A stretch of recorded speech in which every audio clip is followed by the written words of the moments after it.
परब्रह्म तस्मै श्री गुरवे नमः। निमित्त गुरुची माहिती सांगणार आहोत। गुरु ब्रह्मा गुरु विष्णू गुरुर्देवो महेश्वरा गुरु साक्षात परब्रह्म तस्मै श्री गुरवे नमः। तस्मै श्री गुरवे नमः। गुरु हे ब्रह्मा विष्णू महेश यांच्या इतकेच पूजनीय असतात। गुरु म्हणजे साक्षात परब्रह्मच होय। अशा त्या गुरूंना नमस्कार असो। हा झाला या श्लोकाचा साधा आणि सुटसुटीत अर्थ। गुरु म्हणजे नेमकं कोण? या शब्दाचा अर्थ काय? आपल्या भारतीय संस्कृतीत गुरुचं नेमकं स्थान कोणतं? त्यांच्याशी कसं वागावं, कसं बोलावं, कितीतरी प्रश्न उभे राहतात। प्राचीन भारतीय समाजात विद्यार्थी साधारण 8 ते 10 वर्षाचा झाला की योग्य ते सोपास्कार करून मग त्याला गुरुगृही प्रवेश मिळायचा।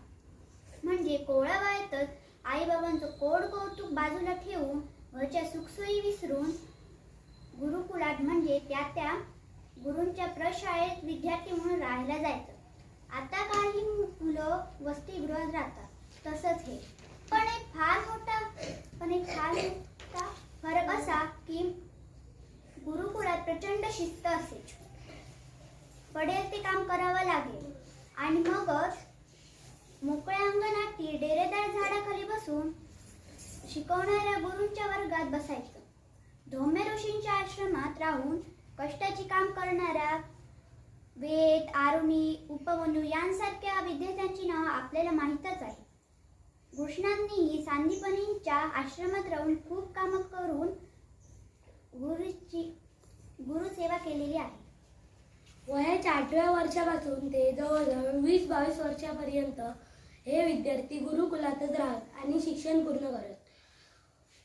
आयुष्याची कोवळी वर्ष जेव्हा मुलांचं मन संस्कारक्षम असत, घडत असत ती वर्ष ज्या गुरूंजवळ काढली, त्यांच्याबद्दल या विद्यार्थ्यांच्या मनात प्रचंड आदर आणि भक्ती असायची।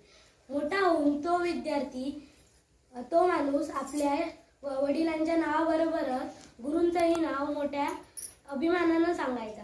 गुरूंवरून विद्यार्थी ओळखले जायचे, याला विद्यावंश म्हणतात। गुरूंनाही लहानपणापासून तारुण्यात प्रवेश करताना पाहिलेल्या या विद्यार्थ्यांबद्दल मनापासून प्रेम आणि जिव्हाळा वाटायचा। काही याच राखून न ठेवता गुरु अनंत असते कमलावरीने ज्ञानदान करत, प्रेमाने आणि शांतपणाने शिकवत। विद्यार्थी हा उत्तम शिष्य होता। त्यांना शिकण्याची व ज्ञान मिळवण्याची प्रचंड ओढ होती। त्याचे बरेच नेम नियम होते। आजही विद्यार्थ्यांनी गुरूंशी वागता बोलताना या नियमांचं भान ठेवायला हवं। यातील मोजके नियम आपण पाहूया। प्राचीन ग्रंथ सांगतात, गुरूंची कधीही निंदा करू नये। गुरूंचं उभं राहावं, त्यांनी बसा असं म्हटल्यावर मगच बसावं। स्वतःच्या मनाला विचारून पहा की आदर दाखवण्याचा एवढा सोपा मार्ग आपण आचरतो का? गुरु बोलत असताना नीट लक्ष देऊन ऐकावं, मध्येच बडबड किंवा हसू नये। नाहीतर आताच्या वर्गात शिक्षक फळ्यावर लिहायला वळले की झाले आपल्या गप्पा सुरू। गुरूंचा उल्लेख त्यांच्या नावाने करू नये। गुरु म्हणजे काही इतिहास भूगोल शिकवणारे नसतात। एखादे गुरु मूर्तिकला शिकवतात, दुसरे संगीताचे पाठ देतात। या गुरूंबद्दलही शास्त्रीय संगीताच्या परंपरेत तर गुरूंचं नाव उच्चारलं तर कान पकडायची पद्धत आहे। म्हणजे नावाने उल्लेख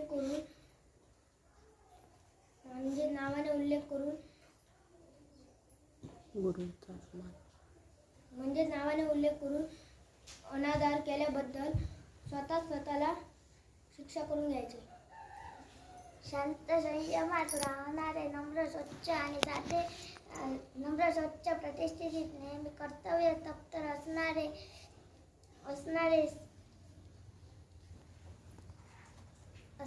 गुरु प्रतिष्ठित नेहमी कर्तव्य तत्पर असणारे मुख्य म्हणजे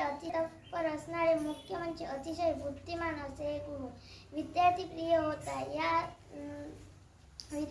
होता म्हणजे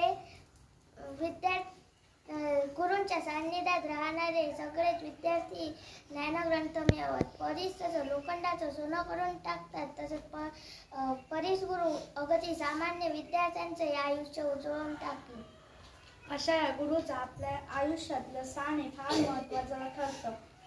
आई वडील हे आपले शारीरिक जन्मदाते असतात. आपण पुढे कोण होतो, कसे वागतो हे सगळं गुरूंमुळेच कळतं. आषाढ एकादशी, आषाढ पौर्णिमा ही आपण गुरुपौर्णिमा म्हणून साजरी करतो. देई मातीला आकार करी भविष्य साकार, देई मातीला आकार करी भविष्य साकार, ज्ञान माझ्या दात्या तुम्हा नम्र नमस्कार, तुम्हा नम्र नमस्कार.